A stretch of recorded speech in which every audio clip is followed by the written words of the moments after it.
آپ کے سامنے برطانیہ جیسے مہذب معاشرے کی کہانی رکھتے ہیں جس میں ماں کی مخالفت کے باوجود اس کے ننھے منھے بچے کو موت کی نیند سلا دیا گیا۔ یہ سارا کچھ برطانوی عدالت کی طرف سے کیا گیا، کہا گیا، حکم دیا گیا۔ سپریم کورٹ کی طرف سے دیا جانے والا یہ فیصلہ برطانیہ کی تاریخ میں اپنی نوعیت کا منفرد واقعہ ہے اور ایک غیر معمولی واقعے کے طور پر اسے تا دیر بلکہ ہمیشہ یاد رکھا جائے گا۔ برطانیہ میں سپریم کورٹ کے فیصلے کے بعد 1 سالہ بچے کا علاج روک دیا گیا تھا، جس کے نتیجے میں اس کی موت واقع ہو گئی۔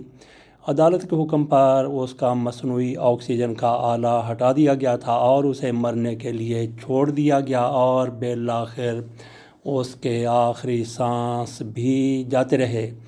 1 سالہ بچہ آئیڈن براک 13 نومبر کو وسطی لندن کے مشہور گریٹ اورمنڈ ہاسپٹل میں اس وقت انتقال کر گیا جب ڈاکٹروں نے اس کا علاج روکتے ہوئے طبی آلات کو ہٹانے کے عدالتی حکم پر عمل کیا۔ بچہ ایک شدید اور ناقابل علاج اعصابی بیماری میں مبتلا تھا۔ بچہ میکینیکل وینٹیلیشن جو اسے زندہ رکھے ہوئے تھا اس سے الگ کیے جانے کے فوراً بعد فوت ہو گیا۔ موت کی وادی میں اتر گیا، موت کی لیک پار کر گیا، جبکہ موت کے وقت اس کے خاندان اس کے ساتھ تھا۔ سپریم کورٹ نے گزشتہ اکتوبر میں سنا تھا کہ وہ ایک شدید تیزی سے نمو پانے والی اور ناقابل علاج اعصابی بیماری میں مبتلا ہے جس کا کوئی علاج معلوم نہیں ہے، لیکن ڈاکٹروں نے کہا کہ وہ عملی طور پر برقرار ہے، زندہ ہے، دیکھ سکتا ہے، سن سکتا ہے، سونگھ سکتا ہے، محسوس کر سکتا ہے اور لطف اندوز بھی ہو سکتا ہے۔ کیا جواز پیش کیا گیا ہے کہ علاج چونکہ دستیاب نہیں ہے اس لیے بچے کو موت کے گھاٹ اتار دیا جائے، اور یہ کہاں پہ ہوا؟ دنیا کے مہذب ملک برطانیہ میں۔ ہسپتال نے جج سے کہا کہ اس کا علاج روک دیا جائے، جیسا کہ اس کے وکلاء نے دعویٰ کیا تھا کہ علاج کا بوجھ ان کی زندگی کو طول دینے سے محدود فوائد سے زیادہ ہے۔ محدود فوائد کا کیا مطلب ہو سکتا ہے؟ یہی کہ اس کی ماں اپنے بچے کو ہر صورت میں زندہ دیکھنا چاہتی ہے، جبکہ علاج پر اور اس کی دیکھ بھال پر اخراجات بہت زیادہ ہو رہے ہیں۔ آئیڈن کی والدہ نریمن براک نے اس عدالت کے فیصلے سے اتفاق نہیں کیا اور دعویٰ کیا کہ وہ دیکھ بھال جاری رکھ سکتی ہے۔ وہ اپنی طبی حالت کے باوجود مسکراتا ہے، کھیلتا ہے، سنتا ہے، دیکھتا ہے، مسکراتا ہے۔ جج مورگن نے فیصلے میں کہا کہ میں مطمئن ہوں کہ جب وہ اپنے خاندان کی صحبت سے سکون اور لطف حاصل کر سکتا ہے، لیکن اس کی بیماری اور اس سے منسلک علاج کا بہت بڑا بوجھ ان حقیقی فوائد سے بھی زیادہ ہے۔ اس نے مزید کہا کہ اس کی زندگی کو طول دینے سے ان فوائد کو اٹھانے کا بوجھ بھی بڑھ جاتا ہے۔ اس نے نتیجہ اخذ کرتے ہوئے کہا کہ مجھے اس میں کوئی شک نہیں کہ گریٹ اورمنڈ ہاسپٹل بہترین دیکھ بھال جاری رکھے گا۔ میں نے اس کی والدہ کے خیالات کو مد نظر رکھا ہے کہ اسے اس درخواست کے بارے میں اس کی دیکھ بھال اور اس کی پرزور خواہشات کو مد نظر رکھا جائے۔ جج نے کہا کہ اسے وینٹیلیٹر سے اتارا جانا اور اس کے لیے اسی طرح کی فالج کی دیکھ بھال اور اس سے منسلک علاج جس میں درد کم کرنے والی اور اینٹی اینزائٹی ادویات شامل ہیں، طبی نگرانی میں حاصل کرنا قانونی اور اس کے بہترین مفاد میں ہے۔ وہ کم سے کم تکلیف برداشت کرتا ہے اور اس کی زندگی ختم ہونے تک عزت کی زیادہ سے زیادہ حفاظت کرتا ہے۔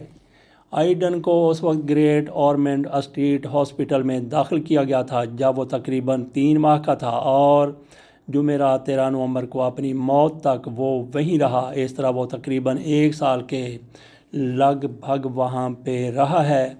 اس کی والدہ نے عدالت کے سامنے کہا کہ وہ بعض اوقات اپنے بیٹے کے ساتھ دن میں تقریباً 16 گھنٹے گزارتی تھی۔ اس نے کہا کہ وہ آئیڈن سے ایسی عقیدت سے پیار کرتی ہے جس کا لفظوں میں اظہار ممکن نہیں ہے۔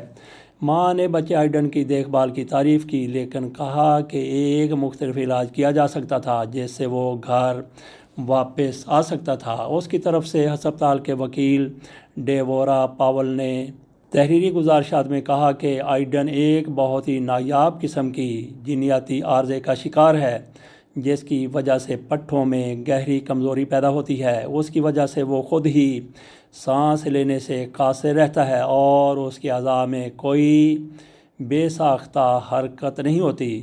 تو ناظرین، آپ کی کیا رائے ہے؟ کیا بچے کو اس طرح سے مار دیا جانا چاہیے تھا یا پھر کوشش کی جاتی کہ اس کو بچایا جائے؟ میری رائے تو اس حوالے سے یہ ہے کہ اس کو اس طرح سے مارا نہیں جانا چاہیے تھا، بلکہ انتظار کیا جاتا۔ یہ ٹیکنالوجی کی دنیا ہے، کسی وقت بھی اس بچے کا علاج دریافت ہو سکتا تھا جب والدین چاہتے تھے اور ریاست اخراجات برداشت کر سکتی تھی، بلکہ والدین بھی اخراجات برداشت کر سکتے تھے۔ وہ اپنے بچے کو گھر لے جانا چاہتے تھے، اس کے باوجود بھی اس کو موت کی نیند سلا دیا گیا۔ انتظار کر لیا جاتا تو بہتر تھا، زندگی کے کسی موڑ پر اس کا علاج ممکن ہو سکتا تھا۔ ایک اور ماں کی بپتا بھی آپ کے سامنے رکھتے ہیں، جو کہتی ہے کہ ہمیں بھی مار دیا جائے۔ اپنے 7 بچوں کا پیٹ پالنے کے لیے جدوجہد کرنے والی فلسطینی ماں اعتماد القنوع خود کو لاوارث محسوس کرتی ہیں۔ انہیں بعض اوقات لگتا ہے کہ 1 سال کی جنگ جس نے غزہ کو ایک فاقہ زدہ اور بیماری سے تباہ کر دیا ہے، برباد کر دیا ہے، بمباری سے شہر کے شہر بنجر ہو چکے ہیں۔